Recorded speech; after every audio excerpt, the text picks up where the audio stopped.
बिस्मिल्लाहिर्रहमानिर्रहीम। अस्सलाम वालेकुम स्टूडेंट्स, उम्मीद है आप सब लोग ठीक होंगे, खैरियत से होंगे। आज हम ग्रुप से रिलेटेड कुछ इंपॉर्टेंट क्वेश्चंस कर रहे हैं, कुछ इंपॉर्टेंट थ्योरम्स करेंगे और कुछ मज़ीद डेफिनेशंस भी पढ़ेंगे। Like order of a group, order of an element, और एक इम्पॉर्टेंट मोस्ट इम्पॉर्टेंट थ्योरम है डिवीजन एल्गोरिथम, उसे भी स्टडी करेंगे। तो स्टार्ट करते हैं स्टेप बाय स्टेप। सबसे पहले हम ये प्रूव करते हैं for any elements, for a B is the element of set G, then we have to prove AB whole inverse is equal to B inverse A inverse। ये हमने prove करना है।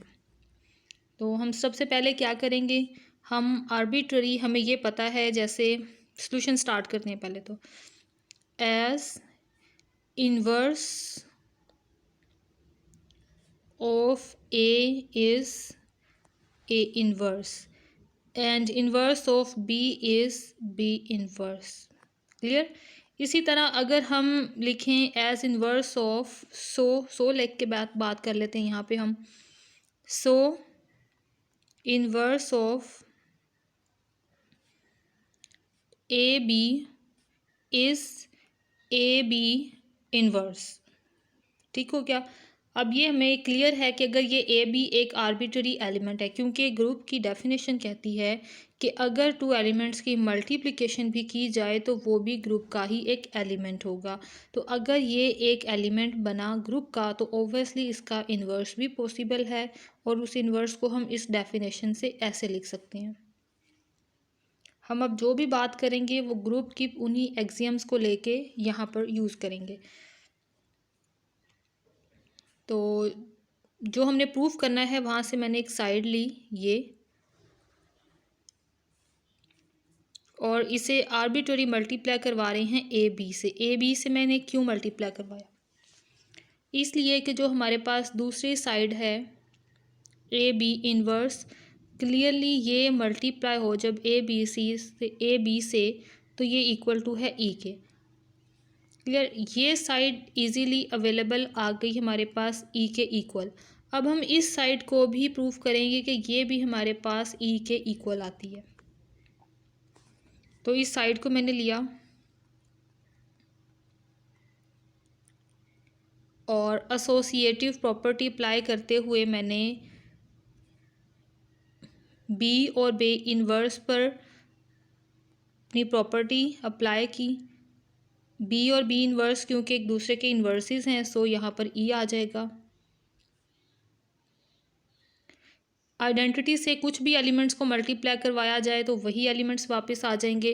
अब यहाँ पर ए बी ए इन्वर्स का element inverse है, सो यहाँ पर आइडेंटिटी आ जाएगी। प्रूव हो गया।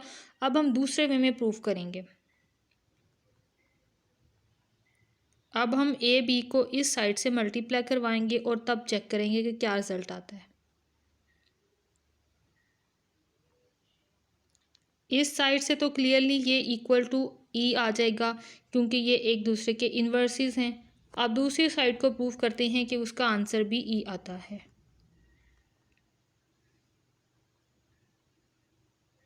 एसोसिएटिव लॉ अप्लाई किया मैंने, बी इन्वर्स साइड पे चला गया, ए इन्वर्स अंदर आ गया,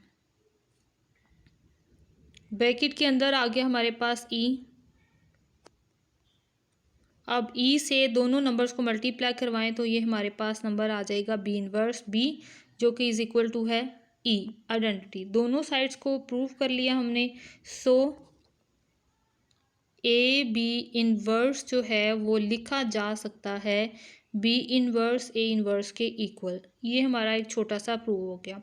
अब इसी तरह ये तो टू एलिमेंट्स का था, ज़्यादा एलिमेंट्स हों तो हम उन्हें भी इस तरह से अरेंज कर सकते हैं। लेट्स सपोज A1 2 मल्टीप्लाई हो रहे हो ये सारे numbers, A2 3 up to so on AN, और इनका इन्वर्स फाइंड करना हो कि इनका इन्वर्स किस तरह से क्या होगा इनका इन्वर्स। तो हम कैसे लिखेंगे इसको,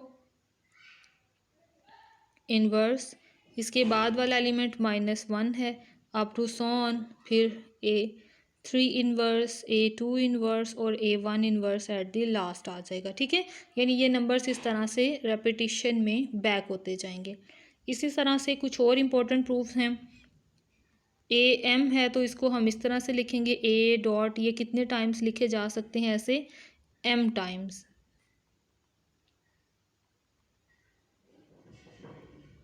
ये आ गया हमारे पास। और इसी तरह इन्वर्स की पावर भी अगर m है तो a इन्वर्स भी कितने टाइम्स लिखा जाएगा ऐसे मल्टीप्लायर में, इन्वर्स m टाइम लिखा जाएगा। यानी हम a इन्वर्स को ऐसे ही m टाइम्स जो है मल्टीप्लायर की फॉर्म में लिख सकते हैं।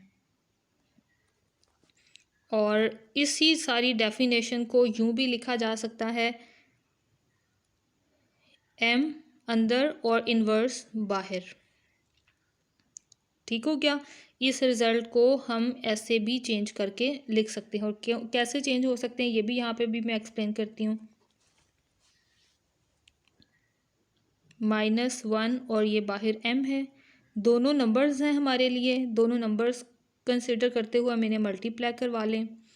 अब अगेन ये -m है, -m को ब्रेक करें तो यहाँ पे ये सारी नोटेशन ऐसे भी ब्रेक हो सकती है कि हम m को अंदर रख लें और इन्वर्स को बाहर भेज दें, तो ये कंडीशन भी अप्लाई होगी हमारे पास ग्रुप के एलिमेंट्स के लिए। और सेम ये लॉ आप लोगों ने अपनी प्रीवियस क्लासेस में भी पढ़ा होगा कि अगर दो नंबर्स मल्टीप्लाई हों और उनके डिफरेंट पावर्स हों तो उनकी पावर्स आपस में ऐड हो जाएंगी, और ये ही लॉ ग्रुप के हर एलिमेंट में भी सेटिस्फाई होगा। और नेक्स्ट है, अगर ग्रुप के एलिमेंट की पावर हो और फिर एक और बाहर हम पावर ले लें तो वो दोनों पावर्स आपस में ऐड हो मल्टीप्लाई हो जाएंगी, सॉरी मल्टीप्लाई, ठीक है। जैसा कि ये लॉ हमने यहाँ भी यूज़ किया, ये दोनों नंबर्स थे, m बाहर से मल्टीप्लाई हो रहा था, दोनों की मल्टीप्लिकेशन आ गई हमारे पास -m। ठीक हो गया। अब हम ज़रा कुछ डेफिनेशंस को स्टडी करते हैं।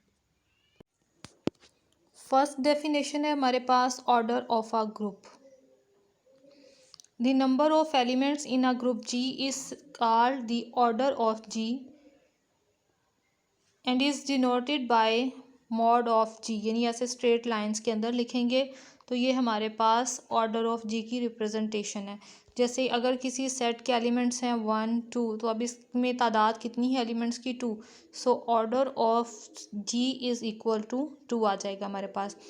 अ group is said to be finite if G consist of finite number of elements, यानी अगर उसके एलिमेंट्स फिनिट है तो, और otherwise G is said to be an infinite group. यहाँ पर देखें, अगर मैं अप टू सोन वाले किसी सेट को ले लूँ, जैसा कि ये नेचुरल नंबर्स का सेट है, तो ये अगर एडिशन के लिहाज से ग्रुप, ये एडिशन के लिहाज से ग्रुप नहीं बनेगा क्योंकि इसमें ज़ीरो नहीं है। हम इंटीजर्स का सेट ले लेते हैं, +-1 +-2 up to Son.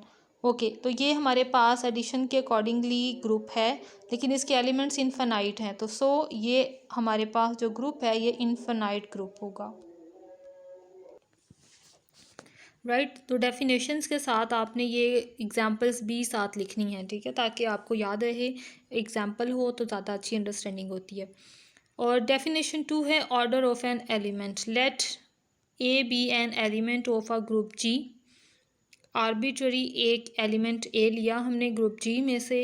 A positive integer n is said to be the order of a if an is equal to e, ये पावर में लिखा हुआ मैंने, ठीक है। a has power n is equal to e, e denotes identity element of the group. अच्छा students, यहाँ पे देखें, अगर किसी एलिमेंट की पावर हम कुछ लें और वो आइडेंटिटी के इक्वल आ जाए, तो ये जो पावर हम ले रहे होंगे यही उस एलिमेंट का ऑर्डर होगी, ठीक है।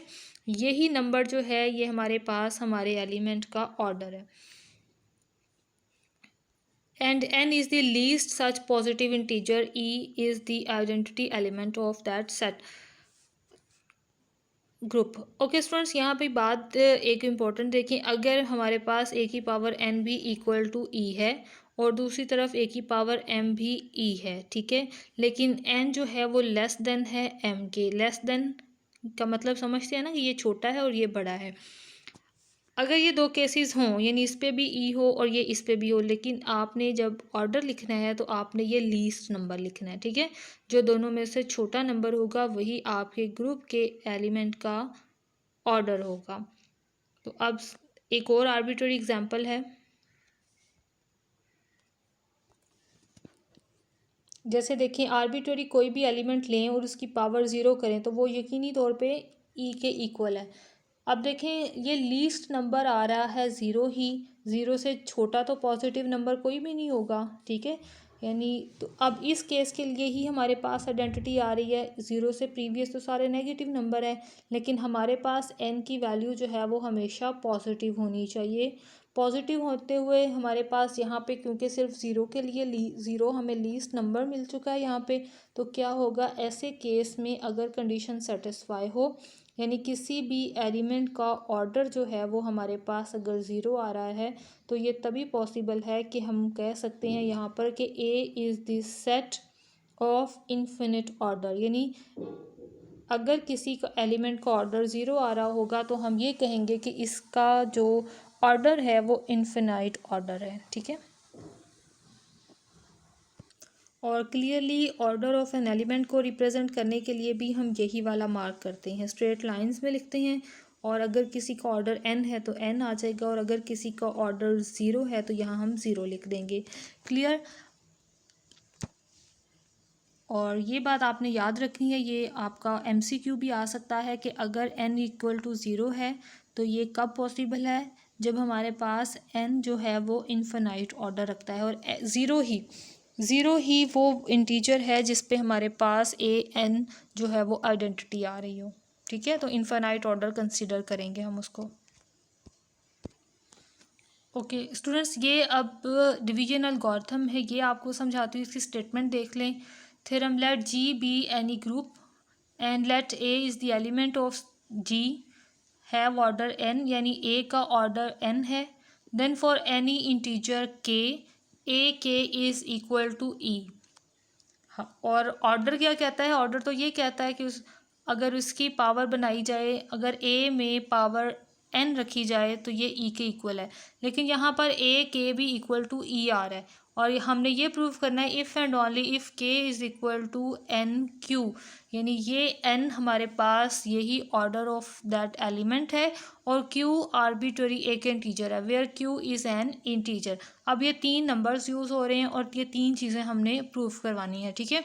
और यहाँ पर ये देखें के जो है वो is equal to N Q आ रहा है, इसका मतलब है के जो है वो यकीनी तौर पर ग्रेटर देन है एन से। तो ये चीज़ें देखते हुए हम अपना ये जो डिवीजन एल्गोरिथम है ये प्रूफ करते हैं।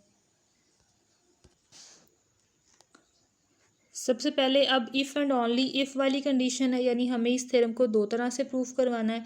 सबसे पहले हम ये सपोज कर लेते हैं कि n जो है वो हमारे a का ऑर्डर है। Suppose n is the order of a,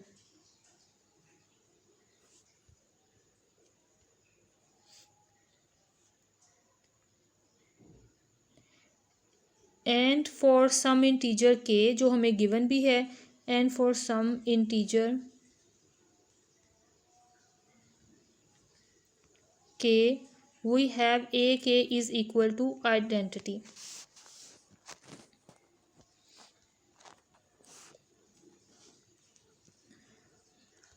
as k is greater than n because n is order of a। अगर k n से बड़ा है तो हम k को n पर डिवाइड करें तो क्या नंबर्स आते हैं, हम लेट करते हैं कि हम जब k को n पर डिवाइड करें तो ये नंबर आता है हमारे पास n क्यू, इस साइड पे आ जाता है। डिवीजन में तो हम ये करते हैं ना कि इन दोनों को माइनस करवाते हैं, यहाँ पे इन दोनों को माइनस करवाते हैं, तो माइनस करवाने के बाद हम कहते हैं कि रिमाइंडर आ गया यहाँ पे, ठीक है। यानी k को जब n पर डिवाइड किया हमने और q से मल्टीप्लाई, q भी आर्बिट्ररी एक इंटीजर लिया, क्योंकि हमने जो थ्योरम प्रूफ करना है उसमें q नोटेशन यूज़ हुई, इसलिए यहाँ पर हमने q यूज़ किया, और ये हम रिमाइंडर लिख रहे हैं, रिमाइंडर को r से शो कर दिया हमने, ठीक है। अब ये सारी के सारी डिवीजन हम सेट करके लिखना चाहें तो हम इस तरह से लिखेंगे, k is equal to N q plus r. Okay, remainder जो होता है वो हमेशा डिविडेंड से यानी इस नंबर से छोटा होता है, यानी ये r जो है ये n से हमें हर सूरत में छोटा नंबर होगा। और यहाँ पे सामने लिख भी लें कि r जो है ये छोटा है n से, और ये ज़ीरो नहीं है, या ज़ीरो हो भी सकता है लेकिन ये ज़ीरो के नियर अबाउट नंबर है, क्योंकि हम डिवीजन करते हुए हमेशा जो रिमाइंडर होता है वो छोटा रह जाता है। हम तब तक डिवीजन करते हैं जब तक कि ये ज़ीरो के करीब तरीन नंबर ना आ जाए। ज़ीरो के करीब तरीन होने के साथ साथ जब ये इस n से भी छोटा हो जाता है तो हम उस पर डिवाइड नहीं कर सकते, हम खामोशी से कह देते हैं कि ये रिमाइंडर है। तो इसी तरह यहाँ भी मैंने इसको रिमाइंडर कह दिया, और ये मैंने कहा कि ये मेरे पास एक पॉजिटिव नंबर है। ठीक है, हम पॉजिटिव इंटीजर्स की बात कर रहे हैं तो यहाँ पर इसलिए यहाँ पे मैंने इसको पॉजिटिव कंसीडर किया। और इस सूरत में भी कि ये के बड़ा है और ये नंबर छोटा है, बड़े में से छोटा माइनस हुआ तो एक पॉजिटिव नंबर आएगा, तो यहाँ पे इसको मैंने पॉजिटिव लिखा। अब यहाँ पे दोनों साइड्स को ए की पावर में लिख लिया, एम्प्लॉयज़ करके, और हमें गिवन है कि ए के इज़ इक्वल टू ई है, इसको मैंने ई लिख लिया, एन क्यू, और ये ए की पावर आर मैंने सेपरेट कर दी। टर्म जो है ये ए आर जो है ये टर्म मैंने सेपरेट कर दी। जिस तरह से आपको मैंने अभी ये लॉ बताया था कि अगर टू डिफरेंट नंबर्स मल्टीप्लाई हों और डिफरेंट उनकी पावर्स हों, सेम नंबर हों और पावर उनकी डिफरेंट हो तो पावर ऐड हो जाती है। जिस तरह से ऐड हो जाती है उसी तरह से हम इसको स्प्लिट भी कर सकते हैं।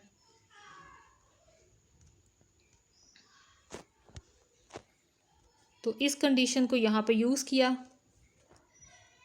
अब ये आ गया मेरे पास E is equal to a n q, बाहर चला गया। अब ये देखिए मैंने सेकंड वाला भी एक लॉ यूज़ किया है। जिन बच्चों ने तो लेक्चर अटेंड किया है उन्हें पता चल जाएगा कि क्या कहाँ से ये लॉ मैंने यूज़ किया है। ये लॉ मैंने क्या और कहाँ से यूज़ किया ये आपने मुझे कमेंट में बताना है कि ये लॉ जो है वो एक्चुअल में प्रीवियसली मैंने जो आपको बताया था वो किससे रिलेट कर रहा है, ये आपने मुझे कमेंट में बताना है। ओके, हमें ये भी क्लियर है कि ए एन जो है एन ए का ऑर्डर है। अगर एन ए का ऑर्डर है तो क्लियरली ये भी ई के इक्वल आ जाएगा।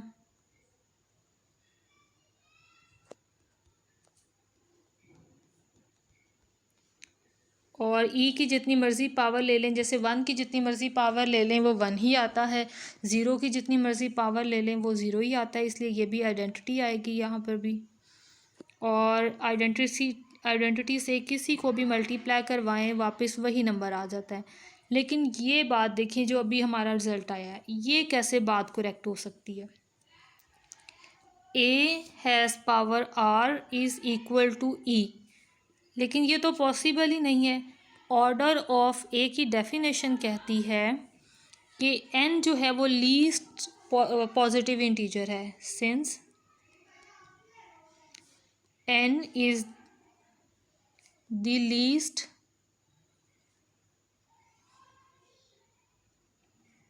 सच पॉजिटिव इंटीजर। ये मैं ऐसे लिख रही हूँ, ठीक है, पॉजिटिव को, पॉजिटिव इंटीजर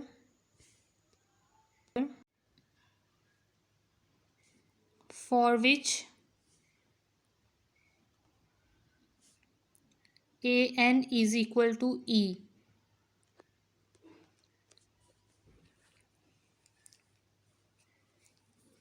क्लियरली ऑर्डर है n, तो n से छोटा कोई भी नंबर a की पावर बने और उसे आइडेंटिटी बना दे, ऐसा पॉसिबल ही नहीं है। सो ये तभी पॉसिबल है अगर r इक्वल टू ज़ीरो हो जाए, and so r is equal to zero. या यहाँ पे एक और लाइन भी लिख लेते हैं एक्सप्लेन करने के लिए। So it is only possible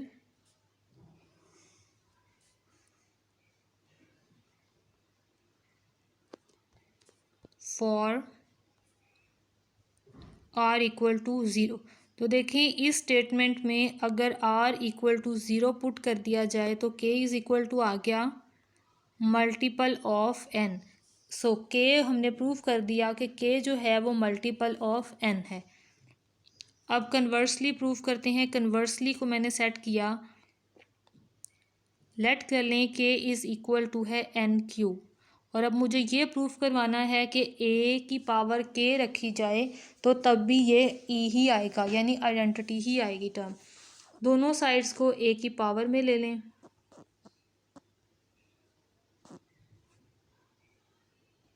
Q बाहर चला गया, क्योंकि एन जो है वो ए का ऑर्डर है इसलिए इसका डेटा सारा ई में कन्वर्ट हो गया।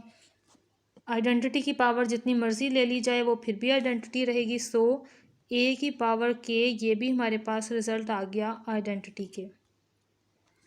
सो ये डिवीजन एल्गोरिथम प्रूव हो गया। ठीक है, इसको नोट कर लीजिएगा और प्रैक्टिस कीजिएगा इसकी। एग्जाम्पल 11 देखें, show that the group S is a group under multiplication modulo 8, find the order of each element of S. Okay, तो स्टूडेंट्स ये मॉड्यूलो 8 के अकॉर्डिंगली हमारे पास ये एक सेट है। इस तरह के सेट्स को आपने कैसे सॉल्व करना है, एस आर्बिट्ररी सेट है,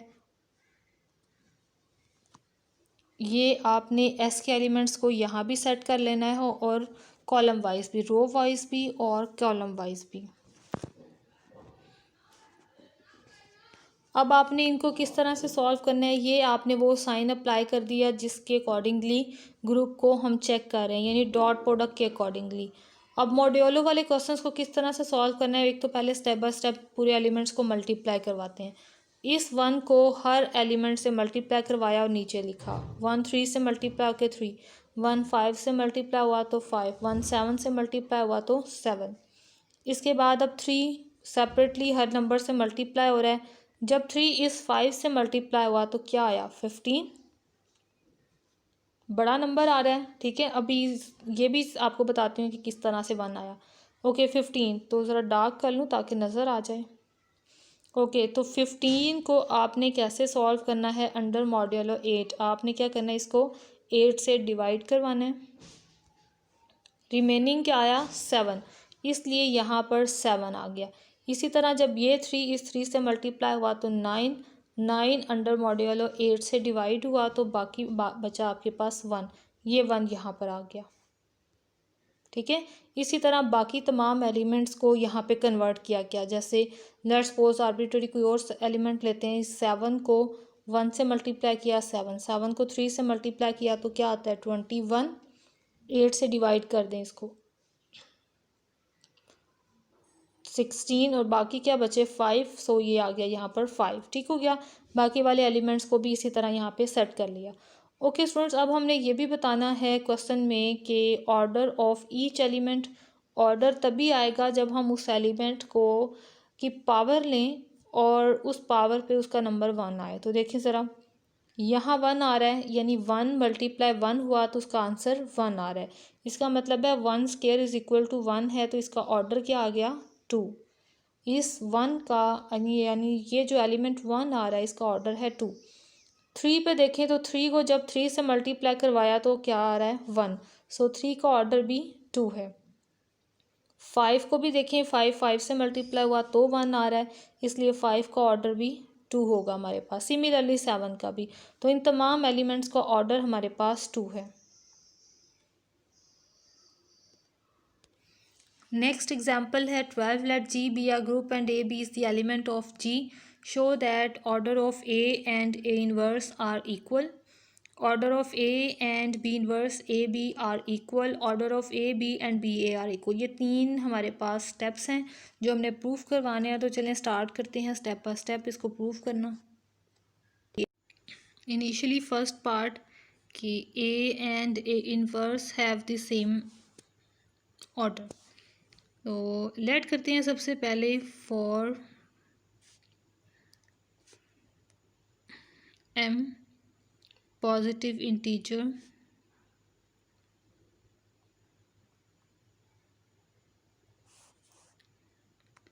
such that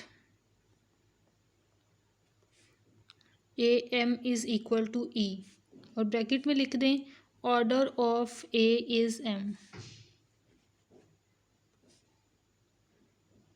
order of a is m। और अब हम प्रूव करते हैं कि यही एम ए इन्वर्स का भी ऑर्डर है। तो इसके लिए मैंने यहाँ पर क्या किया, दोनों साइड्स पे m a minus m power जो है वो मैंने मल्टीप्लाई करवा दी।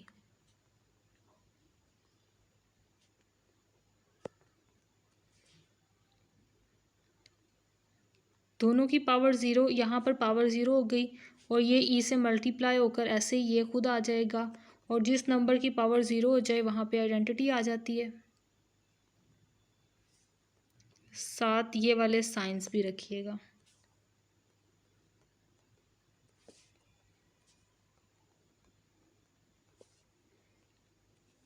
और इसको ज़रा सीधा कर लें। और अब माइनस एम है तो माइनस एम को यूँ लिखा जा सकता है माइनस वन अंदर और एम बाहर, यानी ए इन्वर्स का ऑर्डर एम यहाँ पे शो हो रहा है कि एम जो है वो ए इन्वर्स का ऑर्डर है। हम इसके अलावा साथ ही ये लेट कर दें, ये तो हमने प्रूफ कर दिया कि जो एम का ऑर्डर है वही ए इन्वर्स पे अगर पावर अप्लाई करें तो आइडेंटिटी आ जाती है। अब यहाँ पे हम लेट करते हैं कि एक आर्बिट्ररी कोई और एलिमेंट है कि फॉर एनी के पॉजिटिव इंटीजर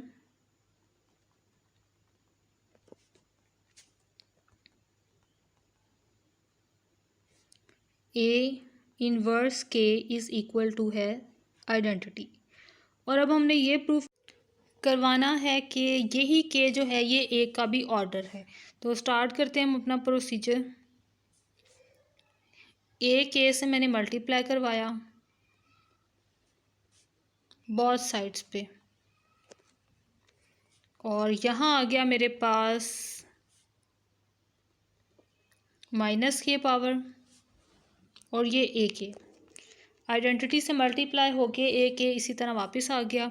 अब इन दोनों की पावर्स आपस में ऐड हो गई। ऐड होने से क्या हुआ, इनकी पावर दोनों ही कैंसिल हो रही हैं। कैंसिल होने से पावर ज़ीरो। सो ए के इज़ इक्वल टू आइडेंटिटी हो गया, यानी के भी आइडेंटिटी का के इक्वल आ रहा है फॉर सम के पॉजिटिव इंटीजर। तो अब यहाँ से हमारे पास दो तो ऑर्डर नहीं हो सकते क्योंकि हमने स्टार्टिंग में सपोज किया हुआ है कि m is the order of a। तो यहाँ पर k भी अगर पावर में लिखा जाए तो ये भी आइडेंटिटी के इक्वल है। तो इस सारी कंडीशन को देखते हुए हम कहते हैं कि k जो है ना, as m is the order of a, order of a, so m is least number, least positive integer, so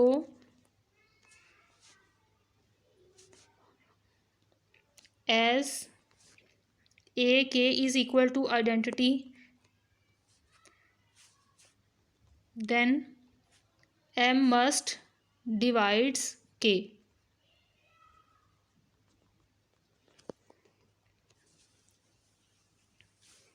m जो है ये डिवाइड कर रहा है k को, लेकिन स्टार्टिंग में हमारे पास क्योंकि m जो है वो ए इन्वर्स का ऑर्डर भी आ रहा था, और स्टार्टिंग में ये सेकंड जब हमने कन्वर्सली इसको चेक करना था तो हमने आर्बिट्ररी k को लिया कि ये ए इन्वर्स का भी ऑर्डर है।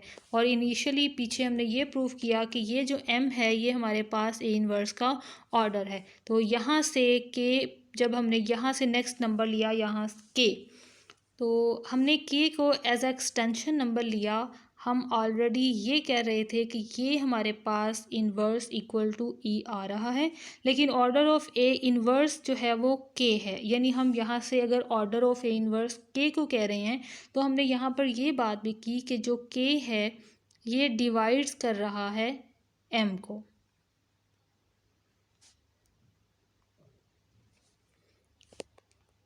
और ये डिवाइड्स का मतलब क्या होता है, अगर के डिवाइड्स कर रहा है एम को तो इसका मतलब ये है के एम को पूरा पूरा डिवाइड कर रहा है। ठीक है, यानी इस तरह से अगर हम इसकी डिवीजन करें तो ये इक्वल टू होंगे और इनका रिमाइंडर ज़ीरो आएगा। डिवाइड्स का मतलब ही यही है कि ये आपस में इस तरह से डिवाइड कर रहे हैं कि इनका रिमाइंडर जो है वो इक्वल टू ज़ीरो है। सो ऊपर वाली ये बात है कि के डिवाइड्स कर रहा है एम को, लेकिन जब हमने इस सारे सॉल्यूशन को सॉल्व किया तो हमारे पास एक वैल्यू आ गई। के जो है वो ऑर्डर बन रहा है, के भी इसका ए का ऑर्डर बन रहा है। अब अगर यहाँ पे के भी ए का ऑर्डर है लेकिन इनिशियली तो एम था, इसका मतलब है ये भी एक दूसरे के डिवाइज़र होंगे। तो डिवाइज़र होने की वजह से यहाँ पे हमने कहा कि m जो है वो डिवाइड्स करेगा k को, और स्टार्टिंग पे कहा था हमने कि k डिवाइड्स करेगा m को। तो अगर दो नंबर्स आपस में ही एक दूसरे को डिवाइड कर रहे हों पूरे के पूरे, तो हम कह सकते हैं कि ये दोनों नंबर्स ही आपस में इक्वल हैं। इसलिए जो भी ऑर्डर ए का है वही ऑर्डर ए इन्वर्स का होगा। ठीक है, यहाँ तक हमारा क्वेश्चन जो है ये प्रूव है। अब सेकंड कंडीशन वो ये कि ए और बी इन्वर्स ए बी, इन दोनों का ऑर्डर हमने बताना है कि ये इन दोनों का ऑर्डर सेम है। सबसे पहले लेट कर लिया कि m is the least some positive integer,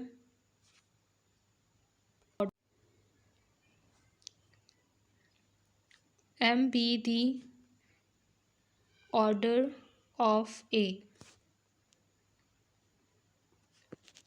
then am is equal to e।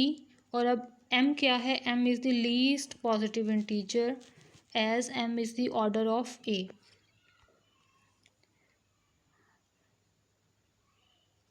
अब इन दोनों साइड्स को हम क्या करेंगे, हम मल्टीप्लाई करवा देते हैं इस साइड से बी इन्वर्स को और इस साइड से बी को, तो ये आ जाएगा हमारे पास।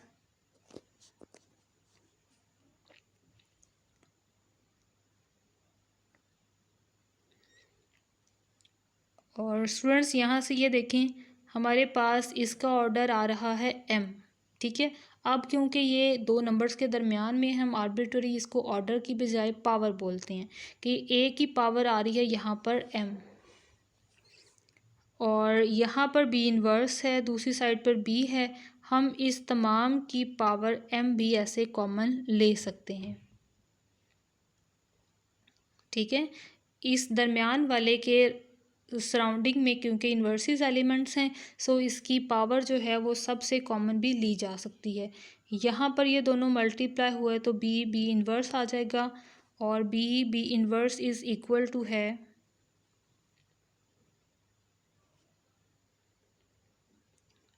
आइडेंटिटी। सो ये हमारा प्रूफ हो गया, जो ए का ऑर्डर था वही हमारे पास इस डाटा का ऑर्डर आ गया। ठीक है, अब ये थोड़ा सा मैं ज़रा आपको एक्सप्लेन कर दूं कि ये हमने कैसे कहा कि ये दोनों इक्वल हैं।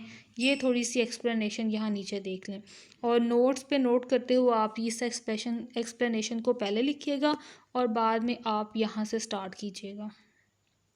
ठीक है, ये दरमियान में इस स्टेप में आप इसको, जो सॉल्यूशन आपको मैं भी बताने लगी हूँ, वो आप इस स्टेप पे ऐड कर लीजिएगा और बाकी वाला सॉल्यूशन आप बाद में लिखिएगा।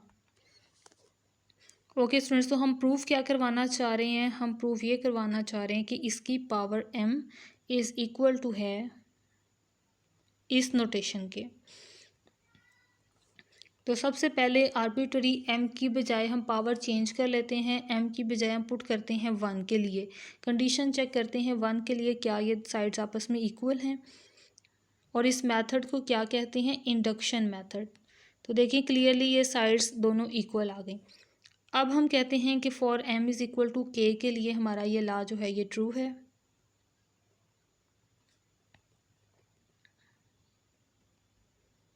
यानी ये चीज़ ऐसे लिखी जा सकती है, ये हमने कहा कि पॉसिबल है। ठीक है,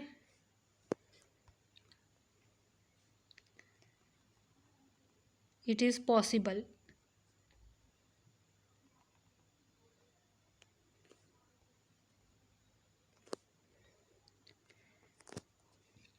ओके, अब हम k+1 के लिए चेक करते हैं। For m is equal to k+1 we check. तो एक साइड आर्बिट्ररी, एक साइड इसकी लेंगे b इन्वर्स a b, कोई सी साइड भी ले सकते हैं, मैं ये वाली ले रही हूँ। और फिर इसकी पावर्स को सेपरेट कर दें, ये के पावर और यहाँ पर b inverse a b side पे। अब स्टूडेंट्स के लिए हमने लिखा हुआ था ऊपर कि के वाली पावर इज़ इक्वल टू है ए के वाली पावर के, ठीक है, ये ऊपर वाली कैलकुलेशन से हमने लिया। अब एसोसिएटिव प्रॉपर्टी इस पे अप्लाई की तो ये बी और बी इन्वर्स पे ब्रैकेट आ गई और बाकी एलिमेंट साइड पे चले गए। बी और बी इन्वर्स किसके इक्वल होता है? आइडेंटिटी के। सो इन दोनों की जगह पर आइडेंटिटी आ गया और आइडेंटिटी सबसे मल्टीप्लाई होकर ख़त्म हो जाती है, वापस एलिमेंट्स वही वाले आ जाएंगे और ए के मल्टीप्लाई हो रहा है ए से, तो इन दोनों की पावर्स आपस में ऐड हो जाएंगी। तो ये देखें, ये नोटेशन मेरी सेम आ गई, k+1, यानी जो पावर है वो हमारे पास एलिमेंट के लिए भी लिखी जा सकती है। सो it is true for all positive integers.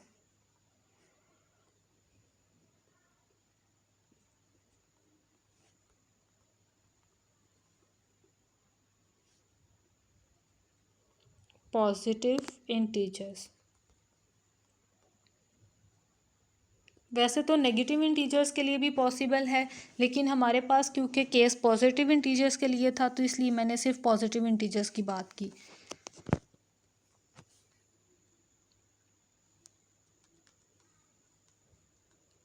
के m is equal to b inverse a m b. ठीक हो गया स्टूडेंट्स। अब ये इस सारे डाटा के बाद आपने अपना नेक्स्ट स्टेप जो लिखना है वो ये वाला लिख लीजिएगा, इस स्टेप को इंटर कर लीजिएगा और फिर बाकी वाला स्टेप लिख लीजिएगा, ठीक है, ताकि आपके तमाम स्टेप बाय स्टेप जो है वो तमाम क्वेश्चन कंप्लीट हों।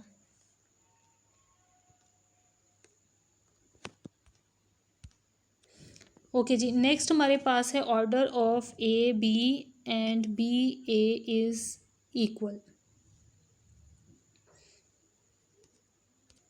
ओके, तो इनमें से स्टूडेंट्स आर्बिट्ररी हम कहते हैं, लेट करते हैं स्टार्टिंग पे कि order of A B is equal to है एम। अब हमने ये प्रूव करवाना है कि order of B A is also m. तो ए बी को इनिशियली मैंने मल्टीप्लाई करवाया बी इनवर्स और बी से, और ये इक्वल टू हो गया मेरे पास बी इनवर्स बी ए और ये बी। ये ब्रैकेट हम बी ए पे अप्लाई कर देते हैं ऐसे। अब ए बी पे मैं अगर पावर अप्लाई करूं एम, तो ऑब्वियसली वो इस पे भी अप्लाई होगी।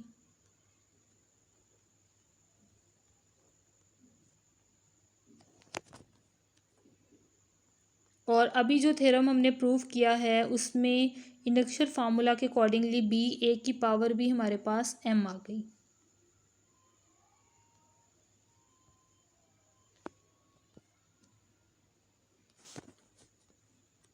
और ये किसके इक्वल आएगा? आइडेंटिटी, क्योंकि ए बी और उसके पावर है एम, सो ऑर्डर है एम हमारे पास ए बी का, इसलिए इसका रिजल्ट आ गया यहाँ से ई।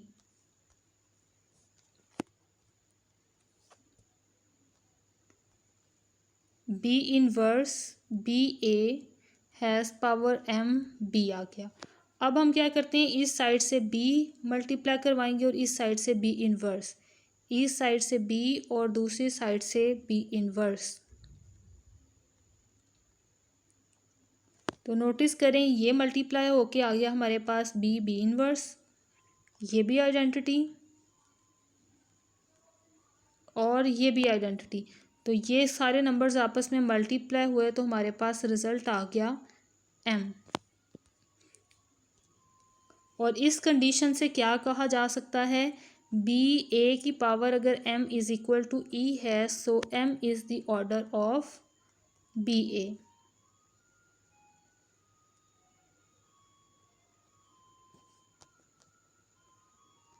Is equal to M. ये हमारे पास कैलकुलेशन कंप्लीट हो गई। नेक्स्ट एग्जाम्पल 13 है, इम्पोर्टेंट एग्जाम्पल भी है, इसकी प्रैक्टिस कीजिएगा। Let G be a group of even order. ठीक है जी, इवन ऑर्डर है तो इसका मतलब है ग्रुप जी जो है उसके एलिमेंट्स की तादाद इवन नंबर है। Proof that there is at least one element of order two in G, यानी हमने ये प्रूफ करना है कि जी ग्रुप में एक एलिमेंट ऐसा है जिसका ऑर्डर, यानी जिस एलिमेंट का ऑर्डर टू आता है। तो स्टार्ट करते हैं, प्रोसीजर चेक करें। Let G be a group of even order, then the non identity elements in G will be odd in number. यानी जैसे देखें हमारे पास एक सेट है, उसके एलिमेंट्स अगर इवन नंबर हैं, ग्रुप की डेफिनेशन कहती है कि उसमें आइडेंटिटी भी होनी चाहिए। तो आइडेंटिटी एलिमेंट को साइड पे कर दें, यानी अपने बाकी एलिमेंट से निकाल दें। एक एलिमेंट बाहर निकल गया तो बाकी नॉन आइडेंटिटी एलिमेंट्स हमारे पास कितने रह जाएंगे, ऑड नंबर्स के। जैसे आर्बिट्ररी देखें, मेरे पास सेट लिखा हो 1 - 1, इसमें से आइडेंटिटी क्या है, ये 1। अगर मैं इस आइडेंटिटी को निकाल दूं तो बाकी नंबर्स मेरे पास कितने रह गए सेट्स में, जस्ट 1, यानी नंबर ऑफ एलिमेंट्स ऑड रह जाएंगे। अब हम इन्वर्सेस की बात करते हैं। आइडेंटिटी एलिमेंट ऐसा वाहिद एलिमेंट है जिसका इन्वर्स उसी के इक्वल आता है। ठीक है, जैसे अगर 1 आइडेंटिटी है हमारे पास तो 1/1 भी again is equal to 1। So identity का इन्वर्स भी हमेशा आइडेंटिटी ही आता है। अब ये देखिए आइडेंटिटी साइड पे हो गया विद इट्स इन्वर्स। बाकी जो ऑड नंबर्स हैं अब हम उनको डिस्कस करेंगे। ओके स्टूडेंट्स, अब देखें ज़रा नोटिस करें जो बाकी वाले ऑड नंबर्स हमारे पास बाकी बचे हैं। ग्रुप की डेफिनेशन कहती है कि हर एलिमेंट का इन्वर्स भी ग्रुप में होगा। ठीक है, अब तमाम एलिमेंट्स इस आइडेंटिटी की तरह अपने इक्वल तो नहीं हो सकते इन्वर्सेस के लिए। सो हर एलिमेंट का एक इन्वर्स लिया और उसको साइड पे कर दिया, पेयरिंग बना ली। There occur pairs each consisting of some non-identity element x and x inverse in G, यानी आइडेंटिटी के अलावा जो एलिमेंट्स थे उनको लिया और उन एलिमेंट्स से डिफरेंट जो उनके इन्वर्सेस उसमें मौजूद थे उनको लिया और पेयर्स बनाते रहे हम। ठीक है, और जो कि इक्वल नहीं है, इसीलिए आपको रिपीट किया कि जो आपस में अपने इन्वर्स के इक्वल नहीं है, इन्वर्स से डिफरेंट, और उससे पेयरिंग बनाते हुए हमने उनको साइड पे कर दिया।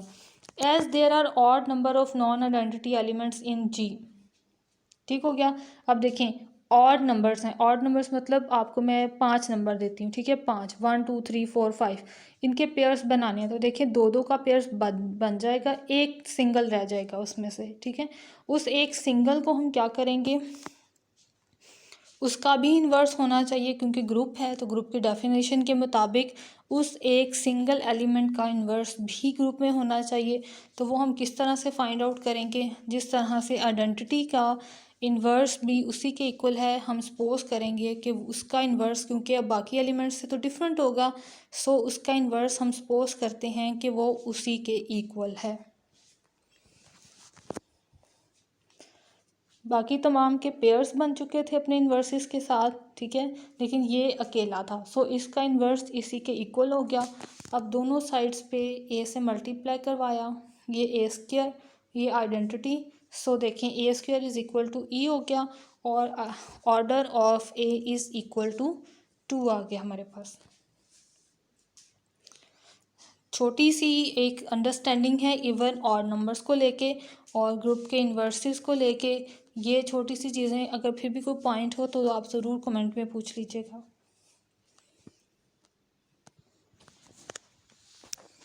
एग्जाम्पल 14 है, let G be a group and X be an element of odd order in G, यानी एक्स एलिमेंट का ऑर्डर ऑड है। Then there exist an element Y in G such that Y square is equal to X. Okay, सबसे पहले हमने ये suppose किया कि m हमारे पास एक नॉन नेगेटिव यानी कि पॉजिटिव नंबर है और x जो है वो g का एलिमेंट है, जैसा हमें स्टेटमेंट में भी कहा। लेकिन जो कुछ भी हमें स्टेटमेंट में बताया जाए वो एक दफ़ा हमने नीचे ज़रूर रिपीट करना है कि ये हमें पता है, ये हमें गिवन है और ये हम सपोज कर रहे हैं और ये हम प्रूव कर रहे हैं। ठीक है, फिर उस स्टेप्स के फॉलो करते हुए हम अपने प्रूव करने वाले स्टेप्स की तरफ जाएंगे। ओके, ये हमने लिखा कि order of x is equal to 2m+1। 2m+1 एक ऑड नंबर है। ठीक है, और ये देखें एक्स की पावर अगर हम बना लें यही ऑड नंबर तो ये इक्वल टू आइडेंटिटी है क्योंकि ये इसका ऑर्डर है। अब आर्बिट्ररी एक्स जो हैं इनको अरेंज कर लिया हमने पावर साइड पे और ये हमने कहा कि यहाँ पे ये तमाम जी के एलिमेंट्स हैं और आइडेंटिटी भी होनी चाहिए। ये मैं स्टार्टिंग पे आइडेंटिटी लिख रही हूँ, ठीक है। ओके, ये आइडेंटिटी से लेके x has power two m तक ये तमाम जी के एलिमेंट्स हैं। और स्टूडेंट्स एक और बात इंपॉर्टेंट वो ये कि आइडेंटिटी यहाँ पे जो मैंने लिखी यहाँ की बजाय यहाँ भी लिखी जा सकती थी, लेकिन वो कैसे, अगर टू एम के बाद लिखनी है तो इसको लिखना है आपने टू एम प्लस वन, ठीक हो गया। बाद में दोनों टर्म्स इक्वल हैं, टू एम प्लस वन वाली टर्म हो या आइडेंटिटी, दोनों इक्वल हैं, सो दोनों में से कोई भी आप लिख सकती हो, ठीक है, स्टार्टिंग पे या एंडिंग पे। अब इसमें से कोई आर्बिट्ररी नंबर हमने ऐसा चूज़ करना है जो बाद में रिलेट भी हो सके एक्स टर्म के साथ, ठीक है। तो ये वाला नंबर हमारे पास रिलेट कर सकता है एक्स के साथ, तो इसलिए इस टर्म को लिया, वाई के इक्वल लेट कर लिया कि ये वाई के इक्वल है और जी का एलिमेंट है, इसका स्केयर ले लिया, पावर स्प्लिट करते हुए पावर सेपरेट कर दी, प्लस वन एक साइड पे और एक्स एक साइड पे, ठीक है, प्लस वन में डिफ्रेंशिएट कर लिया। अब क्योंकि ये इक्वल टू है आइडेंटिटी, इसकी जगह पर आइडेंटिटी आ गई और एक्स आइडेंटिटी से मल्टीप्लाई हुआ तो ये एक्स आ गया, so Y square is equal to X आ गया। अब आपने ये स्टेटमेंट भी याद रखनी है, any element of odd order in a group there must be a element in group whose square is equal to that element। तो ये छोटा सा प्रूफ है, इसे भी अच्छे से प्रैक्टिस कीजिएगा, कोई पॉइंट हो तो वो आप कमेंट में पूछ लीजिएगा। ओके स्टूडेंट्स, आज का लेक्चर यहीं तक था। स्टे ब्लेस्ड, अल्लाह हाफिज़, दुआओं में याद रखिएगा।